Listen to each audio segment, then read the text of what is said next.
Bonjour à tous, on se retrouve aujourd'hui pour le 45e numéro de la saison 3 du JT de la télé et c'est aussi le dernier numéro de la saison, avant un retour en septembre évidemment. Au sommaire cette semaine, on va parler de Ça commence aujourd'hui. Faustine Bollaert dévoile les nouveautés de la nouvelle saison sur France 2. On parlera aussi des trains pas comme les autres. Vous allez découvrir la date de diffusion de la nouvelle saison sur France 5.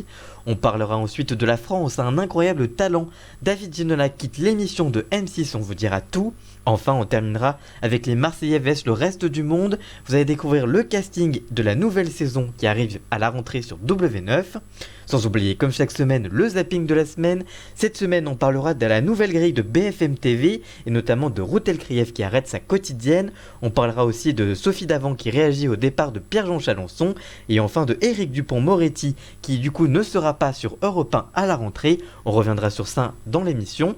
Voilà donc pour le sommaire et on en parle juste après le générique. C'est parti, générique.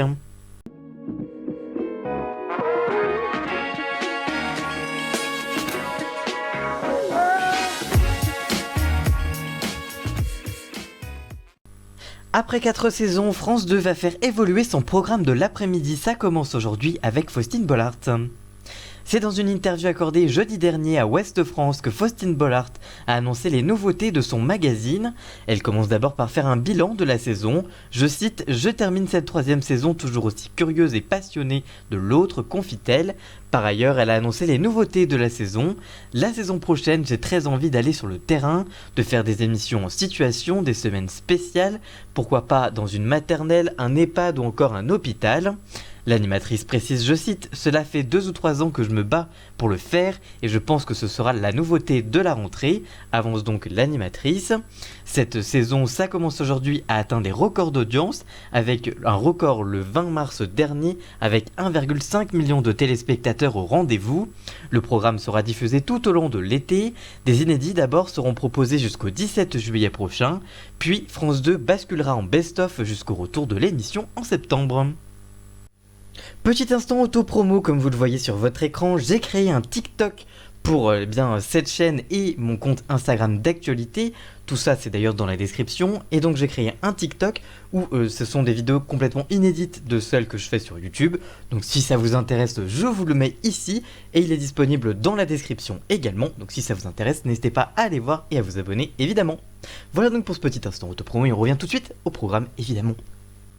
C'est une saison anniversaire des trains pas comme les autres que s'apprête à lancer France 5 sur son antenne. Philippe Googler fêtera sa 10e saison sur France 5 avec une saison légèrement raccourcie à cause du Covid-19. En effet, comme pour d'autres émissions de la chaîne, cette saison ne comportera que 5 épisodes contre 7 inédits depuis la saison 7. 2 best-of ont été commandés pour compléter cette dernière. Chaque jeudi, le journaliste, animateur et réalisateur emmènera les téléspectateurs dans des trains typiques de pays. Cette saison, il partira en Éthiopie, en Autriche, au Panama, au Danemark et en Géorgie. Les 2 best-of annoncés seront eux pour leur part dédiés aux métiers insolites et aux rencontres insolites. Philippe Googler démarra son voyage à l'est de l'Éthiopie à bord d'un train qui circule sur une ligne de chemin de fer très ancienne, construite par les Français et qui ralliait Addis Abeba, la capitale, à Djibouti. Il fera escale à Harar dans une ville historique aux petites ruelles commerçantes où il sera confronté à des hyènes. L'an dernier, le lancement de la 9e saison des trains pas comme les autres avait séduit 907 000 téléspectateurs en moyenne sur l'épisode inédit et la rediffusion qui suivait ce dernier. C'est le 16 juillet prochain que France 5 diffusera le lancement de la 10e saison des trains pas comme les autres, toujours avec Philippe Googler à l'animation. Avant de passer à la suite de votre JT de la télé, on passe à cette toute nouvelle chronique du zapping des infomédias. Les infos de la télé dont il ne fallait pas passer à côté, c'est tout de suite, juste après ce petit jingle.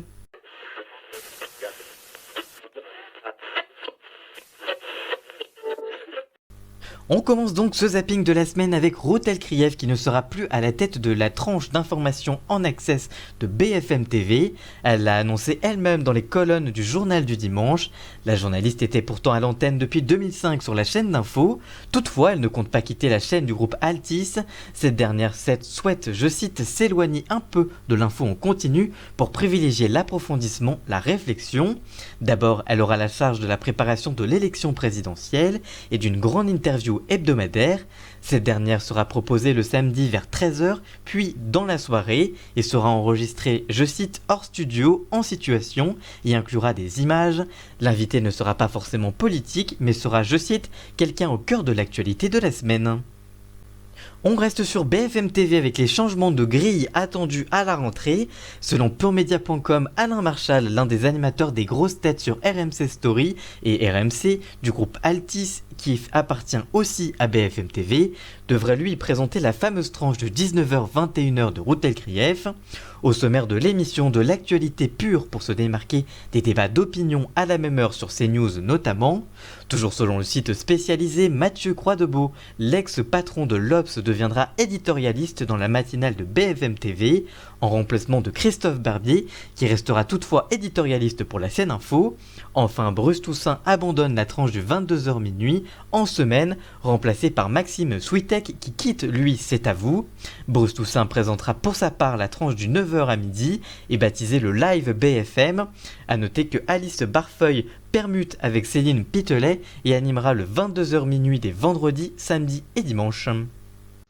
Le 24 juin dernier, Pierre-Jean Chalencon a été écarté d'Affaires conclues sur France 2 à la suite de diverses polémiques, dont notamment la publication de photos aux côtés de Dieudonné à l'anniversaire de Jean-Marie Le Pen. Depuis, il multiplie les prises de parole afin de dézinguer certains acheteurs du programme. Invité mardi matin dans Culture Média sur Europe 1, présenté cet été par Pascal Clark, l'animatrice d'Affaires conclues est revenue sur le départ de Pierre-Jean Chalencon. Elle indique, je cite, « Il s'est passé qu'il a un peu trop parlé sur les réseaux sociaux, on lui a dit à plusieurs reprises de faire attention, on lui a dit qu'il ne pouvait pas se permettre de dire n'importe quoi quand on est regardé par des millions de téléspectateurs. C'est quelqu'un de libre, c'est un électron comme ça. Moi j'ai beaucoup d'amitié et de tendresse pour lui, je suis très triste qu'il ne soit plus là, mais il n'écoutait pas ce qu'on lui disait, ça fait 3 ans qu'on lui disait souvent de faire attention. » La présentatrice a indiqué que son éviction était liée à une accumulation de polémiques en un trop court laps de temps. Lundi en fin de journée, l'annonce du premier gouvernement de Jean Castex s'est soldée par la nomination de l'avocat Éric Dupond-Moretti. Problème, celui qui succède à Nicole Belloubet au poste de garde des Sceaux devait être l'une des nouvelles recrues phares d'Europe 1. Il était attendu chaque matin à 7h50 dans la matinale de Mathieu Béliard pour évoquer ses coups de cœur et ses coups de griffe liés à l'actualité. Mais son entrée au gouvernement annule de fait son recrutement parmi les futurs chroniqueurs, comme le confirme Mathieu Béliard au Parisien cette semaine. Mais le matinalier a rassuré les auditeurs, on ne va pas remplacer Dupond-Moretti par un sous-Dupond-Moretti. La rentrée de la station est fixée par ailleurs au 24 août prochain.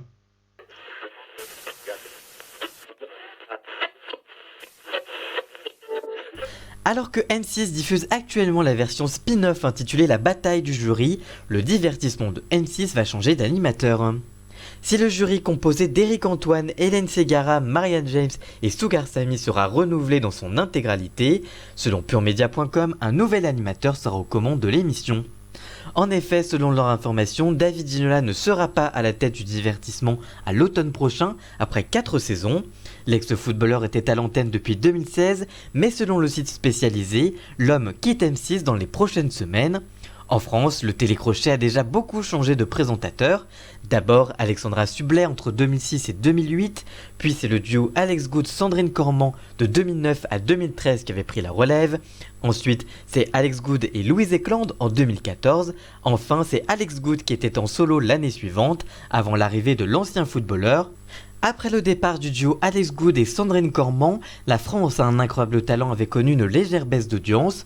David Ginola avait réussi le pari de maintenir les audiences et même d'enregistrer une progression.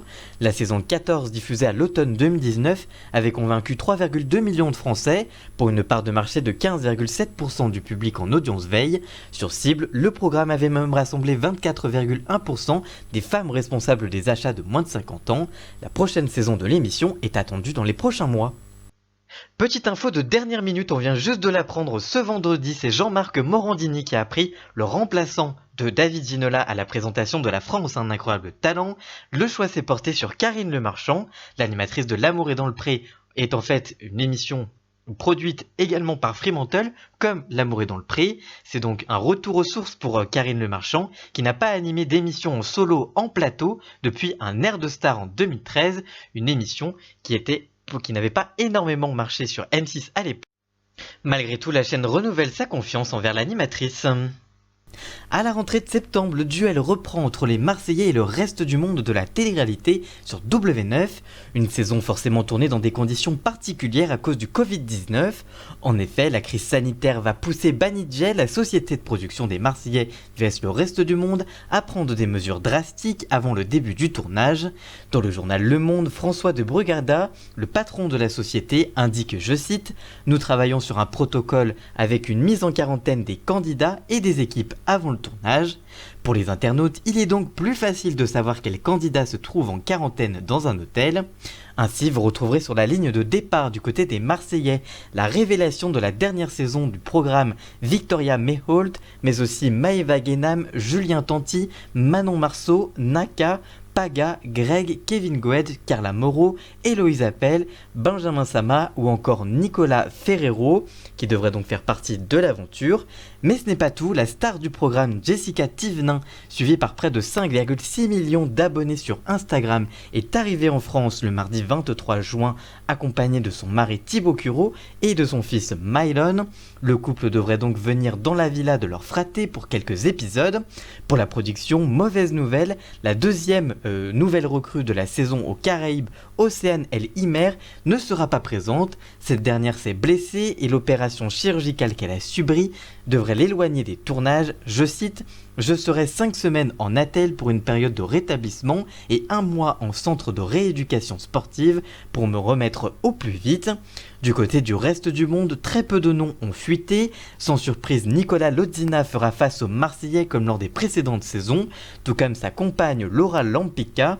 L'indéboulonnable Mila Jasmine devrait être aussi de la partie. En revanche, Fidji Ruiz ne sera pas présente. Elle l'a annoncé elle-même sur son compte Instagram. Elle a avoué avoir refusé de participer au tournage. L'autre absence remarquée, c'est celle d'Alix, qui a annoncé prendre définitivement des distances avec les Marseillais après sa séparation avec Benjamin Sama. Enfin, après avoir levé la main sur son ex-compagne Marine Elimer, Julien Guirado a été écarté de la liste des candidats potentiels par la production. Cette dernière devrait, elle, par ailleurs faire partie du casting, rejoint par Antoine Goretti, ainsi que Marvin Anthony et Angèle Solentino de Love Island, l'émission de Nabila sur Amazon Prime Video. Enfin, la surprise du casting, c'est sûrement le retour de Mélanie Dacruz dans la télé-réalité. En effet, c'est le producteur de l'émission qui a annoncé son retour sur son compte Instagram.